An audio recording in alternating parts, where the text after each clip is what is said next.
நடைப்பயணத்திற்கு சென்றிருந்த சிவனும் பார்வதியும் வீடு திரும்பினர். அவர்கள் திரும்பி வந்தபோது தங்கள் வீட்டு வாசலில் ஒரு சிறு குழந்தை அழுது கொண்டிருந்ததை கண்டார்கள். இந்த குழந்தையை பார்த்து பார்வதியின் தாய்மை உள்ளுணர்வு எழுந்தது. அவள் குழந்தையை தூக்கிச் செல்ல விரும்பினாள். சிவன் அவளை தடுத்து அந்த குழந்தையை தொடாதே என்றார். பார்வதியோ, எவ்வளவு கடுமையாக பேசுகிறீர்கள், என் கண்முன் குழந்தை அழுது கொண்டிருக்க நான் எப்படி தொட்டு பார்க்காமல் இருக்க முடியும், எவ்வளவு இரக்கமில்லாமல் பேசுகிறீர்கள் என்றார்.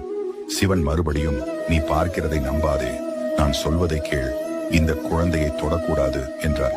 ஆனால் தாய்மையால் உருகிய பார்வதி சிவனின் வார்த்தையை பொருட்படுத்தாமல் குழந்தையை தூக்கி வீட்டிற்குள் கொண்டு வந்தார். குழந்தை உடனடியாக அழுகையை நிறுத்தி பார்வதியின் மடியில் வசதியாக அமர்ந்து அவ்வப்போது சிவபெருமானை பார்த்து கேலி சிரிப்பு செய்தது. இதன் விளைவை சிவன் அறிந்திருந்தார். ஆனால் அவர், சரி, என்ன நடக்கிறது என்று பார்ப்போம் என்று அமைதியாக இருந்தார்.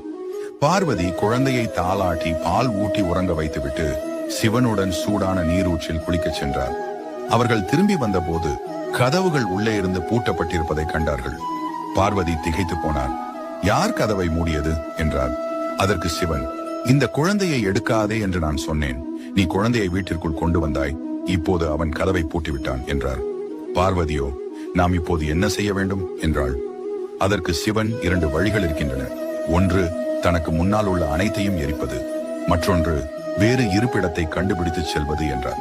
எனவே நாம் வேறு எங்காவது செல்வோம், ஏனென்றால் அது உன் அன்புக்குரிய குழந்தை, என்னால் அதனுடன் சண்டையிட முடியாது என்றார்.